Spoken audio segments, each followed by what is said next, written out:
Hi, I'm Chatura from Talnet Private Limited. We are doing this video from Malta.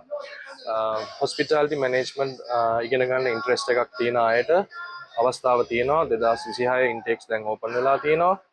ඕගොල්ලෝ කරන්න apply කරන්න කලින් fulfill කරන්න ඕන requirements දෙකක් තියෙනවා. පළවෙනි එක තමයි ඔයාගේ course එක ලංකාවේ කරලා තියෙන course එක අවුරුද්දක් validation එකක් තියෙන්න ඕනේ. ඒ වගේම තමයි number 2 IELTS අවශ්‍ය නැහැ. නමුත් ඔයා English speaker කෙනෙක් වෙන්න ඕනේ. මොකද හේතුව තමයි ඔයාට අවස්ථා දෙකකදී ඉන්ටර්වියු වලට මුහුණ දෙන්න වෙනවා. ඒක නිසා ඔයා ඉංග්‍රීසි ස්පීකර් කෙනෙක් කියන ඒ රික්වයර්මන්ට් එක අනිවාර්යයි. ඒ වගේම තමයි අපිට ගොඩාක් ඉන්ක්වයරිස් එනවා ලංකාවේ මාස 6ක කෝසස් කරපු අය.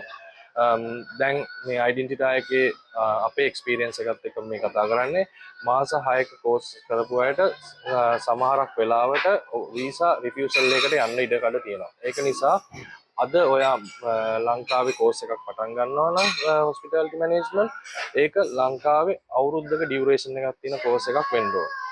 ඔයා ඊට පස්සේ ඔයාට පුළුවන් මාල්ටා වලට ඇප්ලයි කරන්න.